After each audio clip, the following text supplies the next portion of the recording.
Mambo ya nchi yetu sote tunajua kwamba hali mashua haijatulia, kwamba mambo fulani yanaweza kuonekana naenda vizuri kuanzia.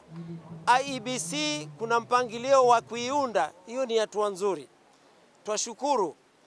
Kuna mambo mengi bado ambayo tunayatazamia yakamilike, kwa mfano haya mambo ya SHA, haya mambo ya elimu, haya mambo ya kwa ujumla kitengo cha afya. Watu wanateseka mahospitalini bado.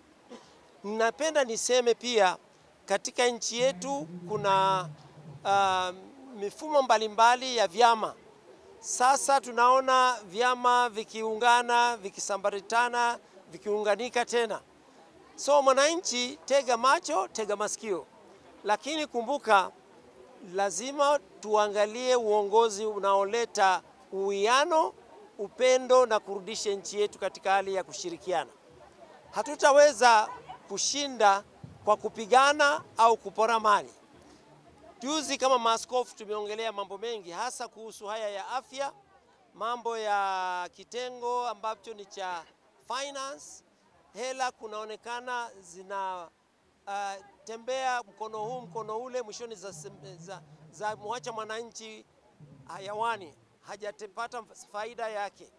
So kama maaskofu wetu Katoliki na kawaida tunavyozungumza, sisi twapenda jambo linalozungumziwa ni serikali liwe laweza kufanya kazi. Kama ni SHA ifanye kazi.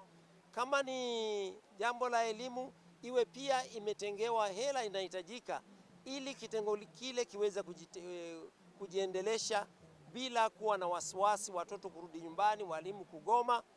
So licha hivyo tu pia sisi ambao tunalenga mambo ya imani na dini, tuendelee kusukuma nchi yetu kusonga mbele katika hatari ambazo tunaziona.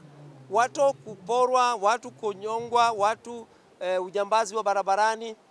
Hatujui watoka wapi, lakini inaonekana hali hii itaweza kuleta hali mbaya tusipoichunga, kwa sababu tumeona barabara ya kuelekea Thika, magari yanaporwa, watu wanaporwa.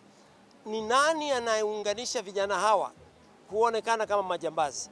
So mwananchi, kijana mwenzangu au kijana uliopopote pale, usivutwe kuingia mambo ambayo yatakuletea hatari maishani, kwamba labda uweza kupigwa jiwe au si hivyo uweza ukashikwa na hali ikawa ni mbaya. So na serikali nayo tuambieje tena ambalo hujawaambia. Mnajua nia yetu turudishie Kenya yetu iwe sawa. Na tumeanza siasa za vyama ni sawa, lakini je, ni muda unaofaa? Je, tumejitafakari ya kutosha?